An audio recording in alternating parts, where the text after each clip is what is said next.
était impossible que je puisse te connaître. Et tu es le soleil de ma vie depuis 15 ans. Ouais, mais Yoga. Un film où il y a à la fois de l'action et de l'intime, avec notre musique et ce qu'on avait dessiné comme orchestrarium. Là, il faut pas qu'on soit déjà plus bas. Du coup, tu peux laisser l'autre. Okay. On trouvait ça intéressant d'accompagner à la fois l'action et les personnages, surtout. Tu as peur? On a tous ces peurs. Quand on a nos vies, on la respire, la peur. On la mange. C'est ça qui nous garde en vie.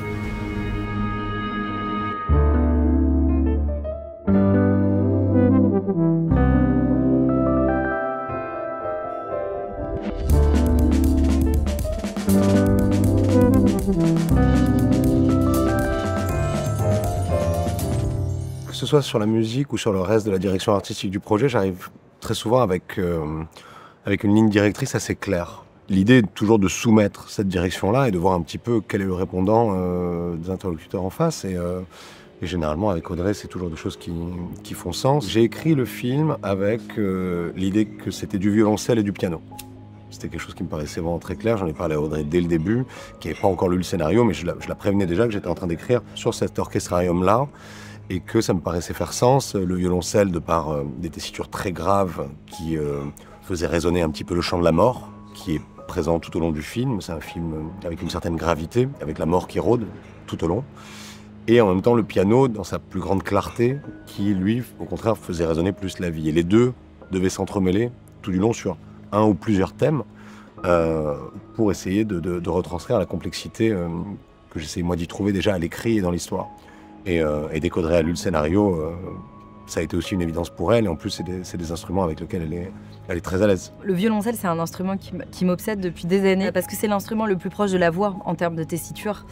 C'est un instrument qui est capable d'être d'une douceur quand on va le jouer dans les harmoniques aiguës. Et il y en a beaucoup dans le film qui est capable d'une douceur absolue. Et d'ailleurs, les harmoniques à jouer, c'est quelque chose d'extrêmement délicat, qui est capable d'aller très très grave. Je trouve qu'en plus, c'est une forme humaine, c'est un corps humain. Tu as beaucoup de projets sur lesquels tu l'as utilisé de manière mélodique. Ouais. Et là, oui, ici, vrai. Justement, on a voulu l'utiliser de manière très texturale. Tout à fait. Voilà. Et une fois de plus, à retrouver ce chant de la mort dans des tonalités très graves qui puissent résonner dans les infrabasses de quelque chose de beaucoup plus... quelque chose de viscéral, quoi. Voilà. Et c'est pas tant mélodique que ça, c'est le piano qui s'occupe de la mélodie, justement.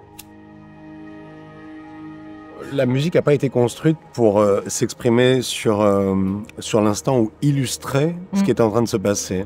C'est plus rappeler dans quel mood et dans quel contexte se déroule tout ça.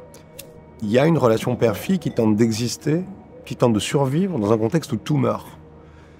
Et cette notion de ce contexte où tout meurt doit être omniprésent de part en part pour comprendre combien cette relation elle est fragile, elle est fugace.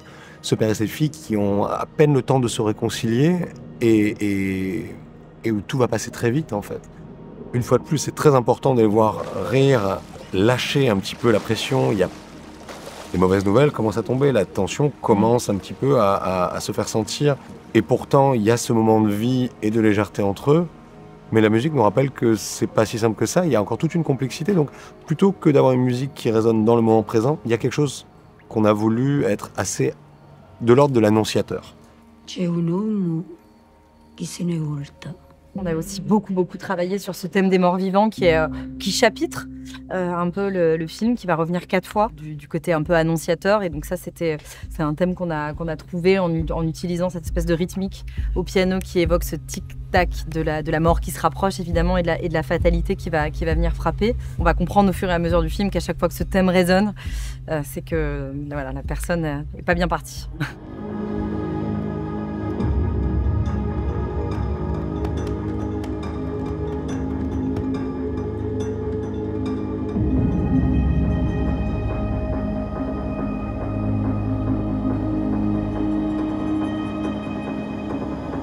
Ouais, c'est cool, je trouve. Hein, enfin, la coupe, en tout cas, marche bien.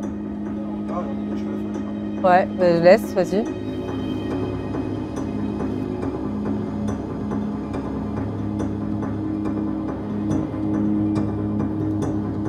Parce que là, tu commences à faire rentrer tous les trucs et tout, donc on a...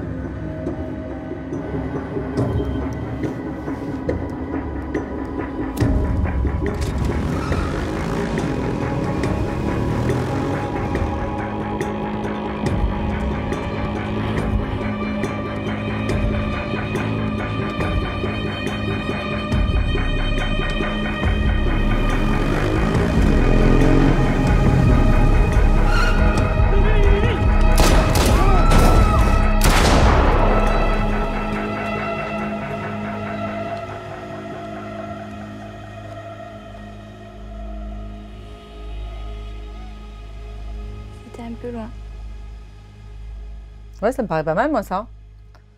Tu vois, il n'y a pas de mélodie et tout, faut quand même rester dans un truc... Mais c'est bien, de toute façon.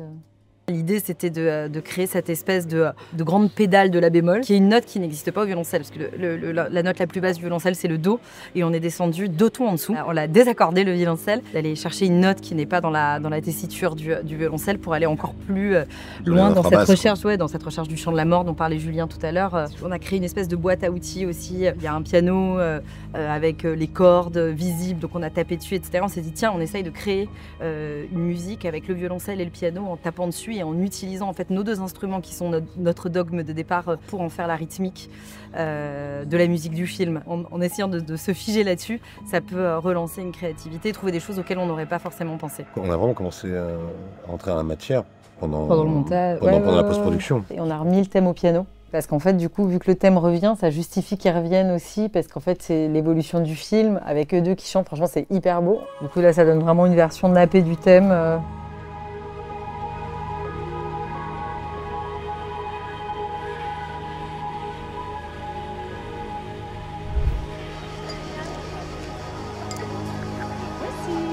Merci.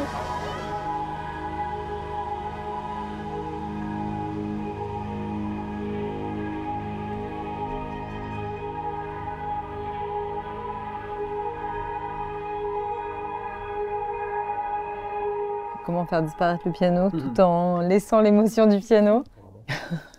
Mais c'est cool, en le réécoutant comme ça marche très bien. Mais c'est marrant d'écouter sans être dans ce truc focalisé par l'image, tu vois, comme on l'a pu l'être pendant des semaines. Et là, juste le réécouter, en fait, entendre à quel point il y a des différences si loin, si proches entre les... Si on redécouvrait complètement... Complètement. C'est le destin qui nous frappe. Mais on doit rester fort. Alors moi, je veux repartir pour comprendre ce qui s'est passé. Moi, je suis inspirée que par les personnages. Raconter des histoires cachées derrière leur histoire, c'est quelque chose qui, moi, est ma source d'inspiration absolue. À un moment donné, j'ai quand même posé la question à Audrey si ça l'intéressait pas de quand même jeter un œil à un instrument de chez nous qui s'appelle la cetera, qui est dérivé de la guitare. Mais vraiment, la direction cello et piano était tellement forte et tellement prégnante à notre esprit que c'était difficile que ça puisse s'ajouter. Et je crois que la Corse est tellement omniprésente, et dans les personnages, et à l'image. Un tiers du film se passe en langue corse. Tout transpire la Corse, qu'en fait, ça aurait vraiment fait un ton sur ton qui était trop. Je crois que la musique devait vraiment justement raconter autre chose, et quelque chose de beaucoup plus à la fois singulier et universel. La musique est là aussi pour révéler un peu l'invisible, donc ce qui est déjà montré, ce qui est déjà écrit. Le folklore, effectivement, il est déjà très présent. Le Royaume, c'est un film en plus, c'est un film d'auteur, c'est un drame. C'est aussi quand même un film de cavale, comme le disait Julien. C'est un thriller, un film intime sur un père et sa fille, et en même temps, la mort qui frappe.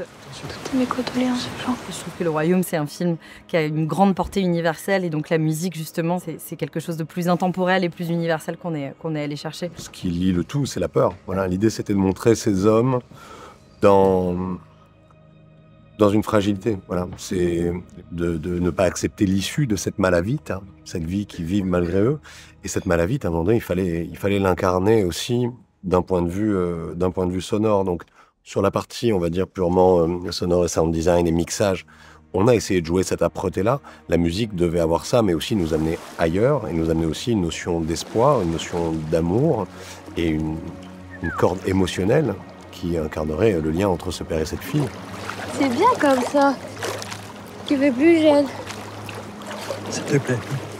Et justement, le mélange entre le cello, le piano, et aussi certaines nappes, on va dire plus électro à certains moments, nous permet d'avoir ce lien à la fois indivisible et en même temps complexe.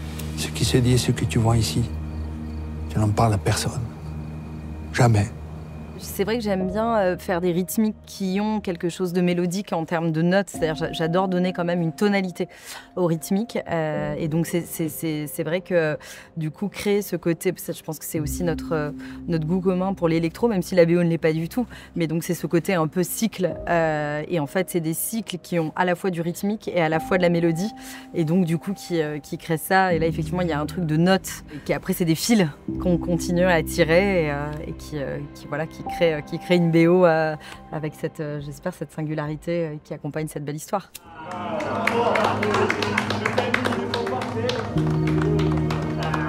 C'est très beau de continuer à collaborer. Ça oblige justement à se renouveler, à aller chercher d'autres choses, à continuer justement le rapport. La musique, c'est quelque chose de très intime aussi. Donc plus on connaît, je pense, et on se connaît, plus justement on peut aller chercher plus loin, en profondeur et essayer de faire grandir les collaborations, j'espère. Absolument.